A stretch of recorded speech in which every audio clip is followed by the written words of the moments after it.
ಕಳೆದ ದಶಕದಲ್ಲಿ ದೇಶದಲ್ಲಿ ದೇಶೀಯ ಯೂರಿಯಾ ಉತ್ಪಾದನೆಯು 230 ಲಕ್ಷ ಮೆಟ್ರಿಕ್ ಟನ್ಗಳಿಂದ 315 ಲಕ್ಷ ಮೆಟ್ರಿಕ್ ಟನ್ಗಳಿಗೆ ಗಮನಾರ್ಹವಾಗಿ ಹೆಚ್ಚಾಗಿದೆ ಎಂದು ಕೇಂದ್ರ ರಾಸಾಯನಿಕ ಮತ್ತು ರಸಗೊಬ್ಬರ ಖಾತೆ ಸಚಿವ ಜೆಪಿ ನಡ್ಡಾ ಲೋಕಸಭೆಯಲ್ಲಿಂದು ಹೇಳಿದ್ದಾರೆ.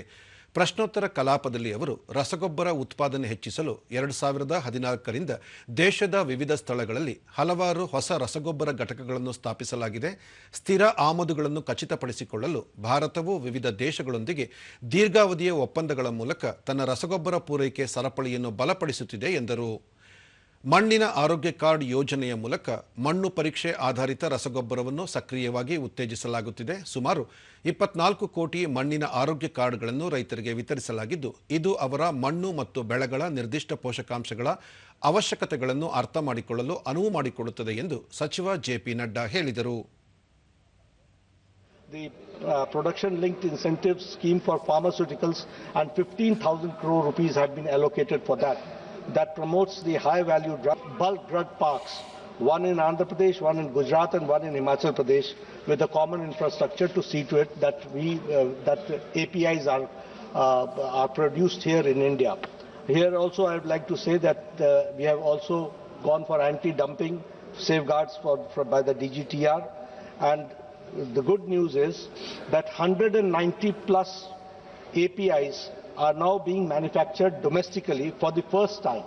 And for the first time, sulfadiazine, penicillin G, clovinic acid and para-aminophenol, all these, here we are going for a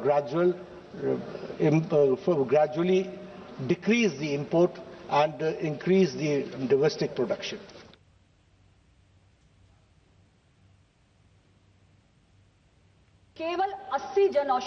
generic ಔಷಧಿಗಳ ಕುರಿತ ಪ್ರಶ್ನೆಗೆ ಮಾಹಿತಿ ನೀಡಿದ ಕೇಂದ್ರ ಆರೋಗ್ಯ ಮತ್ತು ಕುಟುಂಬ ಕಲ್ಯಾಣ ಖಾತೆ ರಾಜ್ಯ ಸಚಿವೆ ಅನುಪ್ರಿಯಾ ಪಟೇಲ್, ಭಾರತವು ಪ್ರಸ್ತುತ ಜಾಗತಿಕವಾಗಿ ಸುಮಾರು 30% ಜೆನೆರಿಕ್ ಔಷಧಿಗಳನ್ನು ಪೂರೈಸುತ್ತಿದೆ. ಇದು ವಿಶ್ವದಾದ್ಯಂತ ಕೈಗೆಟುಕುವ ಆರೋಗ್ಯ ಸೇವೆಯಲ್ಲಿ ದೇಶ ಬೆಳೆಯುತ್ತಿರುವ ಪಾತ್ರವನ್ನು ಪ್ರತಿಬಿಂಬಿಸುತ್ತದೆ ಎಂದರು. कैंसर की, डायबिटीज की, इसकी दवाएं भी शामिल हैं और ये जो तमाम प्रयास हमने किया है, इसके चलते आज आम जनमानस की इन जन औषधि केंद्रों के माध्यम से 38,000 करोड़ रुपए का बचत हुई है. उनकी जेब से होने वाले खर्च में कटौती हुई है. तो लगातार हमारी कोशिश है कि ज्यादा से ज्यादा दवाएं देश के कोने कोने में कम दामों पर हम देश के आम नागरिक को उपलब्ध करा सकें.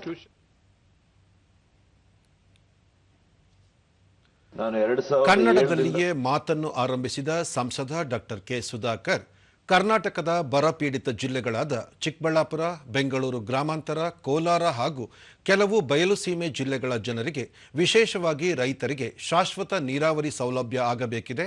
3 ಹಂತಗಳಲ್ಲಿ ನೀರಿನ ಸಂಸ್ಕರಣೆ ಆಗಬೇಕು ಎನ್ನುವ ಕೇಂದ್ರ ಸರ್ಕಾರದ ನಿಯಮವನ್ನು ರಾಜ್ಯದಲ್ಲಿ ಪಾಲನೆ ಮಾಡಲಾಗುತ್ತಿಲ್ಲ. ಈ ಹಿನ್ನೆಲೆಯಲ್ಲಿ ಈ ಭಾಗದ ಜನರ ಆರೋಗ್ಯದ ಮೇಲೆ ದುಷ್ಪರಿಣಾಮ ಉಂಟಾಗುತ್ತಿದೆ ಎಂದು ಹೇಳಿದರು.